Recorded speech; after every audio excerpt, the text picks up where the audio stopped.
이 계명은 단순히 거짓말하지 말라 이렇게 되어 있는 것이 아니라 내 이웃에 대하여 거짓 증거하지 말라라고 하는 표현으로 되어 있습니다. 단순히 거짓말을 하지 말라고 하는 것과는 좀 다르게 이웃에 대하여 증거하는데 거짓말로 증언하지 말라라고 하는 그런 식으로 오늘 10계명의 제9계명이 되어 있습니다. 이렇게 10계명 가운데서 제9계명이 거짓 증거하지 말라라고 되어 있는 것은 당시에 그 유대 사회가 법정에서 진술을 통해서 재판을 하던 그 상황과 밀접하게 관련이 되어 있습니다. 구약시대 때 재판은 오늘날처럼 과학적인 수사 기법에 의해서 확실한 증거들을 내놓고 재판할 수 있는 그런 상황이 아니었습니다. 오늘날에는 참 증거들을 채집하고 그리고 그 어떤 재판을 내림에 있어서 과학적인 증거들이 잘 사용됩니다. DNA를 통해서 그리고 또 지문을 통해서 여러 가지 증거들을 통해서 이 사람이 이 일에 대하여 책임이 있는가 없는가에 대한 과학적인 데이터들을 내놓기 때문에 오늘날에는 재판이 잘못될 가능성이 굉장히 줄어들게 되었습니다. 하지만 구약시대만 하더라도 그 당시에는 재판이 그렇게 과학적인 증거에 의해서 이루어지는 것이 아니라 대부분은 목격자의 진술에 따라서 재판을 하게 되어 있는 겁니다. 그래서 증인들이 나와서 내가 저 사람이 이런 일을 하는 걸 내가 보았다라고 하는 진술을 하게 되면 재판장은 그 진술들을 듣고 재판을 내리게 되는 것이죠. 그러니까 이 재판에 있어서 목격자의 진술이라고 하는 것은 정말 중요한 것이고 결정적인 역할을 하게 되는 것인데 만일 그 진술이 잘못된다고 하면 큰 문제가 되겠죠.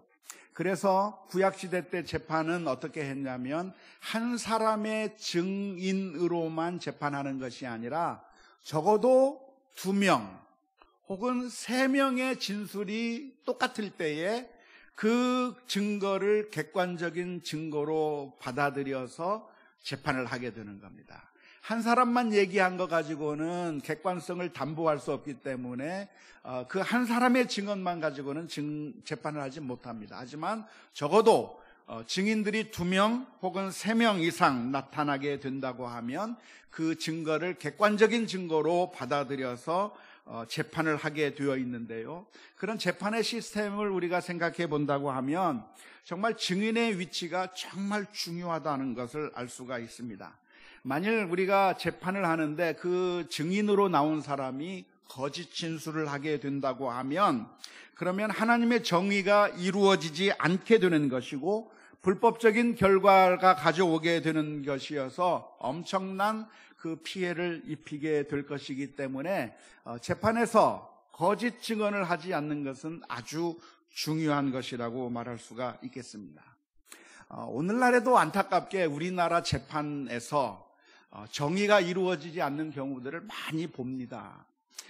대부분은 그렇지 않겠지만 정치적인 재판이라든가 또 여러 가지 이권들이 걸린 그런 어마어마한 권력이 뒤에 있는 그런 그 재벌의 권력이라든가 정치적인 권력이 뒤에 있는 그런 재판 가운데서는 증거가 조작이 되거나 또 진술들이 조작이 돼서 잘못된 그 재판을 가져오는 경우가 종종 있어서 문제가 되는데요. 요즘 우리가 잘 알고 있는 것처럼 예전에 우리나라에서도 재판을 할 때 엄청난 잘못된 재판이 있었던 것을 너무나도 잘 압니다. 탈북자였던 유유성 씨를 국정원에서 증거를 조작했는지 어땠는지 아무튼 잘못된 조작된 증거를 제출해서 그 사람이 북한의 간첩이라고 그렇게 결정을 내린 적이 있습니다.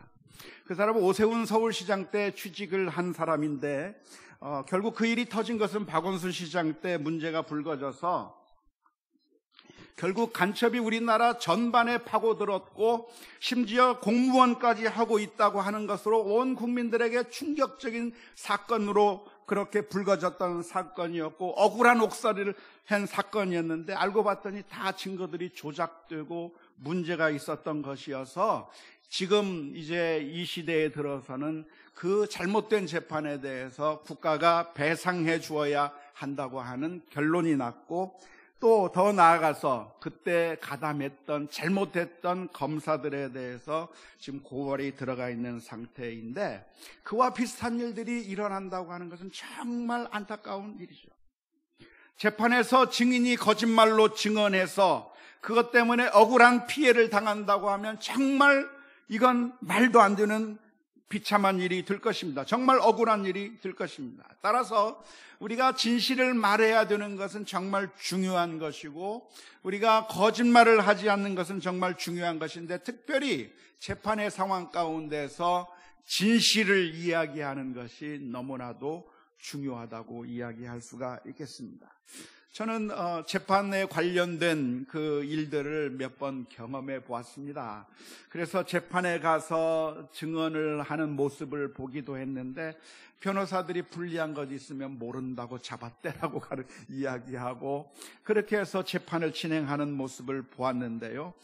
우리 성도들은 어떻게 해야 되는가? 진실을 이야기하는 것이 옳다고 하는 사실을 분명하게 기억할 수 있는 이 시간이 되었으면 좋겠습니다.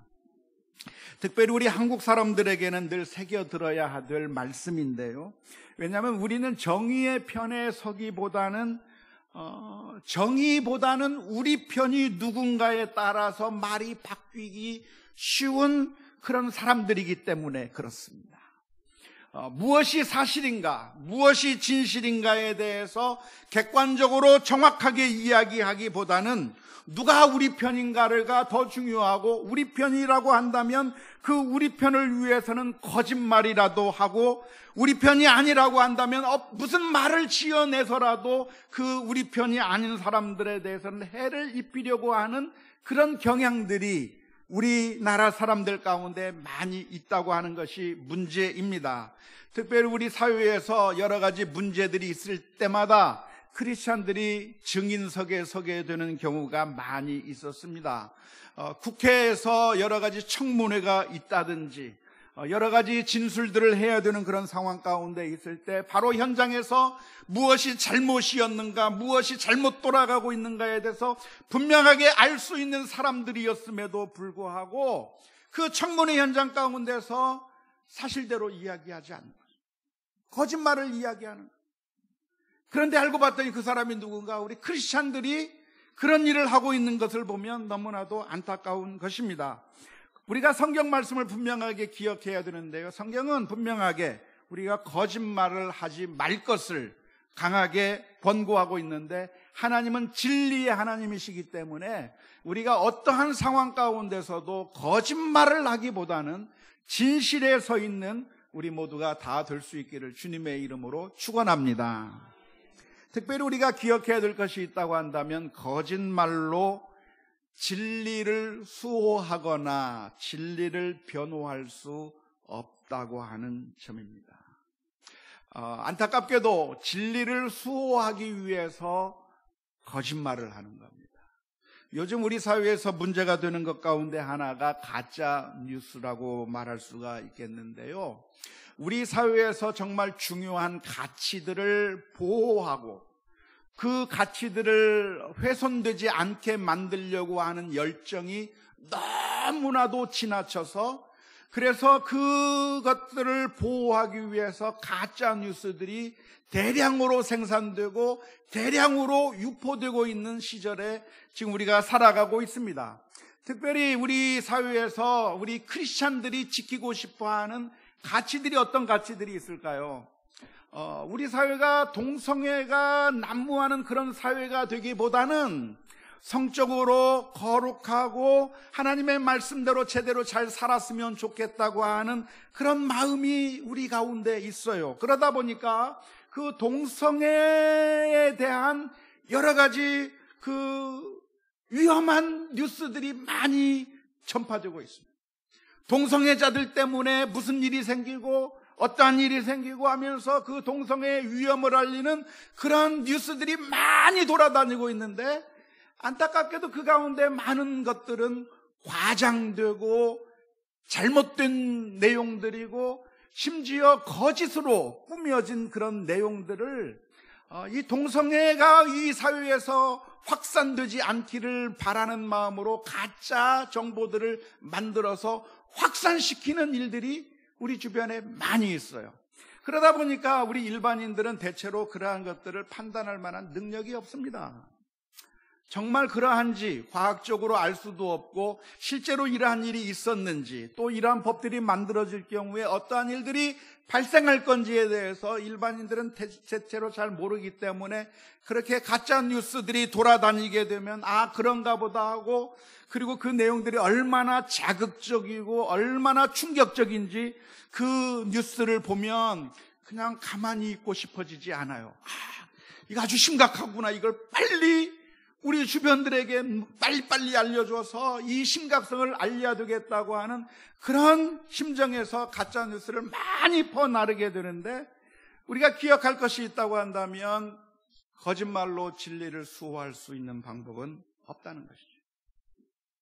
더군다나 이슬람의 문제도 역시 마찬가지입니다. 이슬람 교도들이 정말 이 사회에 큰 문제를 일으키고 있고, 우리가 잘 아는 것처럼 수많은 테러리스트라든가 그리고 수많은 문제들을 일으키고 있는 것이 너무나도 안타깝고, 우리 한국 사회가 그런 이슬람 교도들에 의해서 정복당하게 된다고 하면 너무나 위험한 일이기 때문에 충격적이고, 그래서 너무나도 괴로워서 그러한 것을 방지하기 위한 목적으로 또 가짜 뉴스들이 많이 생산이 되는데, 이슬람 교도들이 어떻게 사람들을 수천 명씩 죽였다고 한다는 그런 뉴스라든가, 알고 보면 그게 그런 뉴스가 아니라 유조선이 폭파해가지고 수많은 사람들이 불타 죽은 그 사진이었는데, 그 사진이 마치 이슬람 교도들이 크리스찬들을 불태워 죽인 것이라고 그렇게 가짜 뉴스를 만들어서 이슬람 교도들에 대해서 혐오를 해야 되고 그리고 그들을 막아야 된다고 하는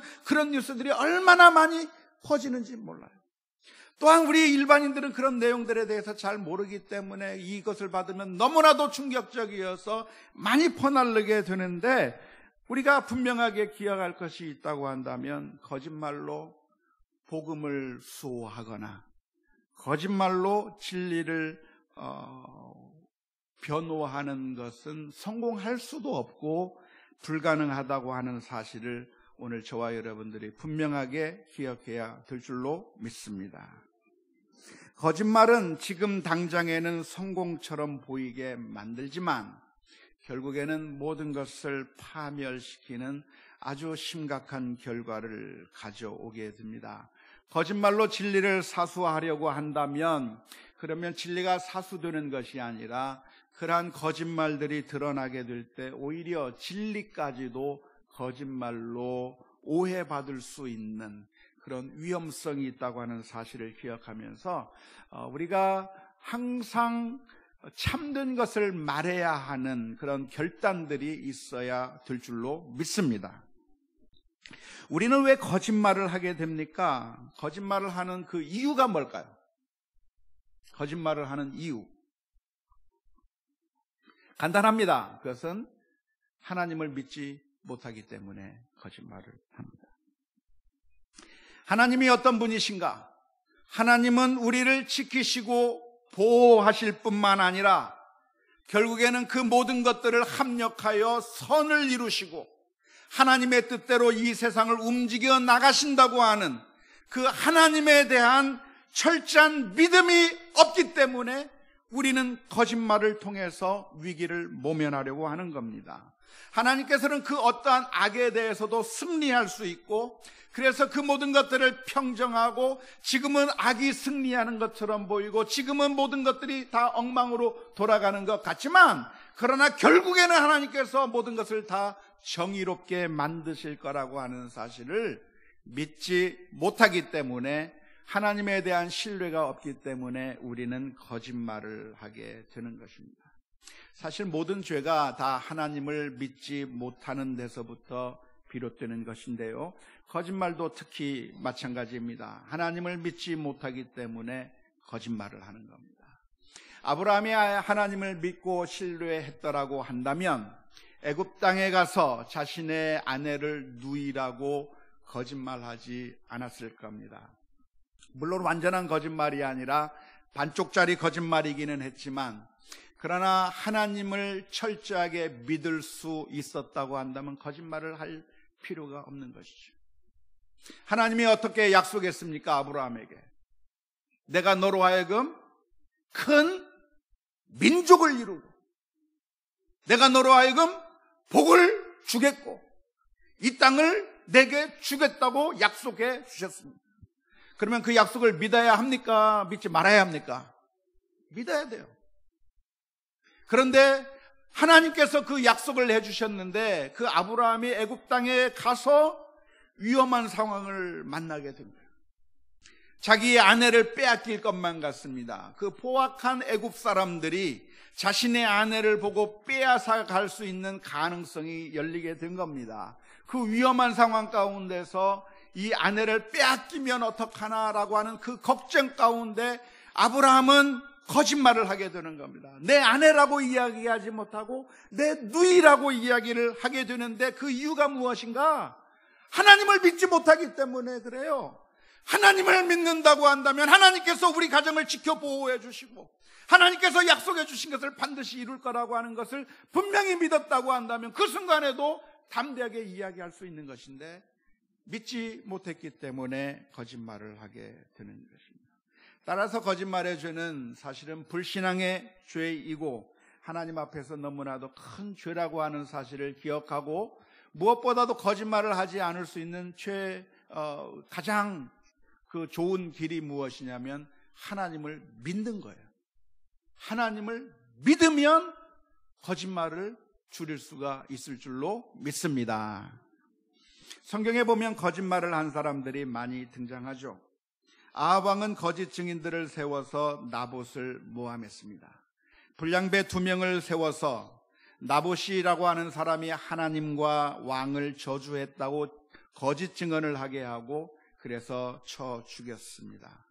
증거 조작에 의해서 최고 중범죄에 해당하는 죄에 처단해버리고 말았는데요. 그래서 이렇게 한 이유가 있다고 한다면 아합은 그 나봇의 포도원을 강탈하기 위해서 그런 일을 벌였습니다. 그래서 아합이 성공한 것 같았어요.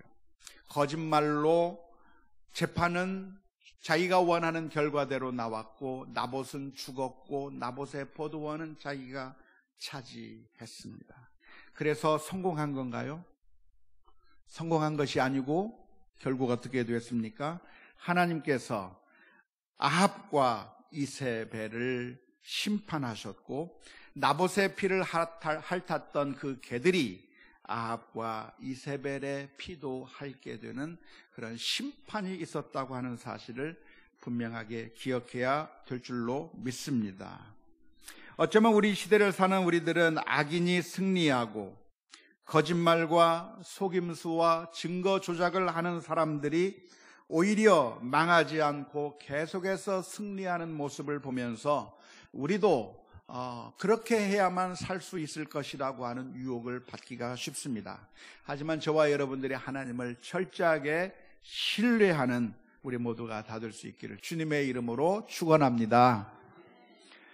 사도행전 5장에 보면 아나니아와 삽비라라고 하는 사람이 나옵니다. 이 두 사람은 부부였는데요. 자신들의 소유를 팔아 교회에 바치기로 했습니다. 그런데 전부를 바친다고 해놓고 거짓말을 하고 일부를 숨겨둔 것이죠. 이들이 했던 그 이유는 사람들로부터 인정을 받으려고 하는 목적 때문이었을 거라고 생각이 드는데요. 거짓말을 통해서 사람들로부터 인정을 받고 명성을 얻으려고 했지만 결국 하나님께서는 그들을 심판하셨습니다. 사람들에게 했던 거짓말이 사람들에게 했던 거짓말이 아니라 사실은 하나님에게 한 거짓말이고 결국 하나님께서 치셔서 그 아나니아와 삽비라는 같은 날 죽임을 당하는 엄청난 큰 심판을 당하게 된 것을 우리가 성경에서 보게 됩니다.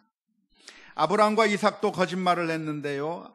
자신의 아내를 누이라고 속이는 일들을 했는데 그 거짓말의 파급 효과는 컸습니다. 자기만 거짓말해서 끝난 것이 아니라 자신들의 말을 곧이곧대로 들었던 애굽 왕 그랄 왕 아빌멜렉이 그들의 아내를 자신의 아내로 삼으려고 했다가 하나님으로부터 큰 심판을 당하는 그런 위험한 일을 겪게 되었는데 내 거짓말로 인해서 다른 모든 사람들도 피해를 당하게 되었다고 하는 사실을 기억하면서 오늘 저와 여러분들이 이 거짓말을 하지 않는 결단들을 할 수 있기를 바랍니다. 성경에 또 하나의 거짓말이 나오는데요, 십보라하고 부하라고 하는 사람들이 등장합니다. 이들은 애굽 땅에 살던 히브리 산파였는데요, 바로왕이 그 산파들에게 말하기를 이스라엘 백성들 가운데 아들을 낳게 되면 그 아들들은 모두 다 죽여버리라고 하는 그런 아주 엄한 명령을 내렸습니다. 하지만 이 십보라와 부하는 무고한 그 아이들을 죽이는 것은 하나님의 뜻에 반하는 것이라고 생각해서 그 애굽 왕의 명령을 거역했을 뿐만 아니라 애굽 왕에게 와서 거짓말을 합니다. 히브리 산파들은 너무나도 건장해서 우리가 아기를 조산하러 가기 전에 이미 그들이 낳아버렸기 때문에 우리가 죽일 수가 없었습니다. 이미 그 아이들이 그냥 잘 건강하게 태어나서 우리는 죽일 기회를 얻지 못했습니다. 우리가 태어나기 전에 갔더라고 하면 그 아기를 죽일 수 있었을 텐데 죽이지 못했다고 이야기를 했는데, 출애굽기의 말씀을 보면 그렇게 거짓말한 십보라와 부하를 향해서 하나님께서 잘못했다고 말씀하셨습니까? 오히려 그들이 하나님께서 그들의 집안을 흥왕하게 만드셨다고 했습니다. 구약 성경의 말씀을 보면 하나님께서는 그 십보라와 부하를 인정하셨고 그 사람들의 집을 흥왕케 하셨다고 성경은 기록하고 있습니다. 그러니까 우리도 좋은 일을 위해서는 십보라와 부하처럼 거짓말할 수 있을까요? 십보라 부하가 아무런 심판을 받지 않고 거짓말을 했는데 그래서 하나님께서 인정해 주시고 좋은 결과가 나타났기 때문에 우리도 그렇게 이런 상황 가운데서 거짓말을 하는 것이 좋을 수 있는 상황이라고 하는 것이 있을 수 있을까요? 어려운 문제죠. 이스라엘의 정탐꾼을 숨겨주었던 라합의 경우도 마찬가지입니다. 라합은 그 여리고 성에 군사들이 쫓아왔을 때 정탐꾼들을 숨겨주면서 거짓말로 둘러댔습니다. 벌써 정탐꾼들이 왔다가 갔으니까 쫓아가라고 거짓말을 했는데 결국 이 라합에 대해서 하나님께서 심판하신 것이 아니라 오히려 라합과 그 가정을 구원해 주셨다고 하는 이야기가 기록돼 있는 겁니다. 그러니까 거짓말 중에서는 괜찮은 거짓말도 있는 건가요? 아닌 건가요? 헷갈리시죠? 예, 저도 헷갈립니다. 이에 대해서 토마스 아퀴나스라고 하는 신학자와 우리가 잘 알고 있는 종교개혁자였던 마틴 루터라고 하는 사람은 거짓말에 3가지 종류가 있다고 이야기를 했습니다. 3가지 종류가 있는데 첫 번째는 도움이 되는 거짓말, 즉 십보라와 부하처럼 라합처럼 죄 없는 사람들을 도와주기 위해서 하는 거짓말은 도움이 되는 거짓말이라고 분류하고 있고, 두 번째는 악의가 없는 거짓말, 유쾌한 거짓말이라고 말할 수 있는데 웃자고 하는 말 있잖아요.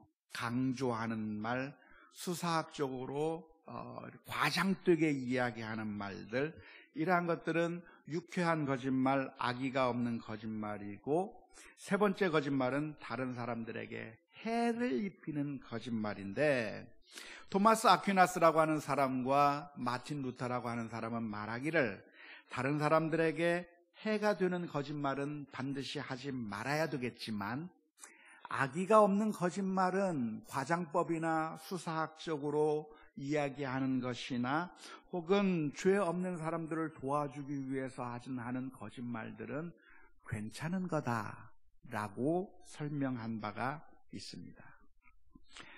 그것은 마틴 루터의 생각이었고 토마스 아퀴나스의 생각이었습니다. 반면에 성 어거스틴이라고 하는 사람을 들어보았을 겁니다. 그 성 어거스틴이라고 하는 사람은 거짓말은 세 가지로 분류할 수 있는 것이 아니라 모든 거짓말은 다 잘못된 거짓말이고 좋은 거짓말, 하얀 거짓말 같은 것은 없는 것이다 라고 말하면서 거짓말을 해야 될 상황인데 정말 누군가를 도와줘야 될 상황이고 더 큰 의를 위해서 거짓말을 해야 될 상황이 된다면 거짓말을 할 것이 아니라 그냥 침묵해 버리는 것이 좋다고 성 어거스틴이 이야기를 했습니다. 그러니까 이런 그 악의가 없는 거짓말, 유쾌한 거짓말들에 대해서 우리만 헷갈리는 것이 아니라 유명한 신학자들, 유명한 그 성도들도 이 문제에 대해서 굉장히 고민하고 있는 것이고 현대 기독교 윤리학에서도 이 문제 가지고 굉장히 학자들마다 논란이 심한 문제. 과연 유쾌한 거짓말, 도움이 되는 거짓말은 괜찮은 것인가에 대해서 논란이 있어서 제가 여기서 이건 된다 안 된다라고 한마디로 얘기하기가 어려워요. 하지만 한 가지 원칙이 있다고 한다면 하나님 앞에서 진실하려고 하는 그 노력은 부단한 노력을 우리가 해야 한다고 하는 점에 대해서만 말씀을 드리고 싶습니다. 만일 루터가 말한 것처럼 다른 사람들에게 해가 되는 거짓말은 하면 안 되지만 도움이 되는 거짓말이나 악의가 없는 거짓말들, 유쾌한 거짓말들에 대해서는 해도 괜찮다고 생각한다고 할지라도 그런 거짓말들이 반복되고 또 반복되다 보면 사람은 워낙 그 타락한 존재이기 때문에 결국 우리가 정말 중요한 순간에도 다른 사람들을 위해서 거짓말을 하고 그리고 자신의 이득을 취하거나 다른 사람들에게 해를 끼치는 그런 상황 속으로 빠져들 수 있기 때문에 우리 자신은 거짓말을 하지 않기 위해서 하나님 앞에 진실하기 위해서 부단한 노력을 해야 될 줄로 믿습니다. 또한 더 나아가서 거짓말을 하지 않아야 된다고 하는 그 대원칙을 중요하게 생각한다고 해서 함부로 말을 하는 것 또한 바람직하지 않을 거라고 생각이 듭니다. 보통 우리 성도님들 가운데, 우리들 가운데 이야기를 하시는 분들 중에 이런 분들이 있어요. 나는 거짓말 못하는 사람이야 하면서 솔직한 얘기를 막 하시는 분 있잖아요. 그죠? 생각납니까? 그런 분들이 있어요. 그래가지고 매정한 말을 막 뱉어내는 그런 사람들이 있는 것이죠. 나는 거짓말하지 못해. 이거 좋냐면 이게 뭐가 좋아? 이건 나쁜 것이라고 이야기를 하는 겁니다. 박수칠 오늘 점심 먹었는데 점심 맛있었습니까? 맛이 없었습니까? 맛있었잖아요. 그런데 어떤 사람은 이렇게 이야기한다고 합시다. 나는 거짓말하지 못해. 이게 음식이야? 라고 말한다면 그것은 거짓말을 안 하고 진실한 사람이라기보다는 그 사람은 애정이 없고 매정한 사람이며 지혜가 없는 사람이라고 말하는 것이 옳을 것이라고 생각을 합니다. 우리는 참 선한 말들을 해야 되고 용기를 북돋아주는 말을 해야 되고 그리고 사람들을 일으켜 세우는 정말 친절한 이야기들을 많이 말해야 될 줄로 믿습니다. 정말 실력이 부족한 것 같아서 좌절하고 있고 나는 왜 이렇게 못할까, 나는 왜 이렇게 가능성이 없을까라고 그렇게 정말 괴로워하고 있는 사람 앞에 다가가서 나는 거짓말 못해. 내가 보니까 당신 실력 없어. 당신은 가망성 없어. 노력해봤자 아무 소용없어라고 그렇게 이야기해 주는 것이 좋을까요? 참된 말을 하는 것과 매정한 말을 하는 것은 우리가 구분하는 것이 옳을 줄로 믿습니다. 우리는 사람들을 향해서 사랑의 말, 권고하는 말, 칭찬하는 말, 물론 제가 오늘 남성 중창단에 대해서 칭찬하는 말을 한 것은 그냥 칭찬하고자 하는 그런 격려하기 위해서 하는 말은 아니에요. 무슨 말인지 아시겠어요? 잘해서 잘했다고 그랬어요. 그러나 못한 사람들도 격려해주고 가능성이 있다고 격려해줄 필요가 있는 것이죠. 솔직히 나는 거짓말을 못한다고 하면서 솔직해야 된다고 하면서 사람들에게 상처를 주고 사랑이 없는, 지혜가 없는 말을 하는 것은 그것은 바람직한 것이 아니라고 믿습니다. 아무튼 이 거짓말의 문제는 우리가 늘 살아가면서 진지하게 고민해야 될 문제입니다. 어떤 때에는 내가 진실을 이야기한다고 하는 것이 엄청난 큰 피해와 잘못된 결과를 가져올 때가 있기 때문에 과연 이 순간에 내가 어떻게 말하는 것이 지혜로운 일인가? 주님께서는 뱀같이 지혜롭고 비둘기같이 순결하라고 말씀해 주셨는데 과연 어떻게 말하는 것이 순결함을 지키면서도 지혜롭게 말할 수 있는 것인가에 대해서 각각 케이스 바이 케이스로 상황에 따라서, 처한 상황에 따라서 진지하게 우리가 기도하면서 이 우리의 말이 하나님께서 사용하시는 아로새긴 은쟁반의 금사과와 같은 그런 귀한 말이 될 수 있도록 우리가 기도하면서 사용해야 될 줄로 믿습니다. 안타깝게도 자기 자신을 위해서는 거짓말을 밥 먹듯 하는 사람이 다른 사람들에 대해서는 거짓말을 하지 못한다고 하면서 사람들의 마음을 아프게 하고 열정을 꺾는 이야기를 하고 진실을 말한다고 하는 핑계로 수많은 사람들에게 상처를 주는 사람들이 있다고 한다면 그것은 주님께서 거짓말하지 말라, 증거하지 말라고 하는 그 의미를 왜곡한 것이 될 것이라고 말할 수 있습니다. 나 자신에 대해서는 진실을 이야기해야 하겠지만 다른 사람들에 대해서는 격려와 용기를 북두어주는 사랑의 말을 할 수 있는 우리 모두가 다 될 수 있기를 주님의 이름으로 축원합니다. 거짓 증거하지 말라고 하는 이 계명을 그걸 좀 더 적극적인 말로 표현하면 진실하라고 하는 말씀입니다. 하나님께서 우리가 정말 하나님 앞에 진실하게 그리고 하나님을 신뢰하며 살아가기를 원하고 계시기 때문에 우리가 살아가는 동안에 그저 거짓말을 해대면서 또 우리들의 말에 신용을 떨어뜨리면서 그렇게 그냥 아무렇게나 살아갈 것이 아니라 하나님께서 나에게 어떠한 삶을 원하시는지 매 순간순간 말 한마디 한마디를 하더라도 하나님께서 원하시는 그런 믿음의 언행들을 우리 모두가 해야 될 줄로 믿습니다. 물론 우리는 너무나도 연약하기 때문에 늘 넘어질 수밖에 없어요. 그래서 예수님께서 오실 수밖에 없었던 것이고 늘 주님 앞에 우리가 잘못할 때마다 회개하며 나가고 다시 한번 또 결단하면서 하나님 앞에 진실하게 서는 우리 모두가 다 될 수 있기를 주님의 이름으로 축원합니다.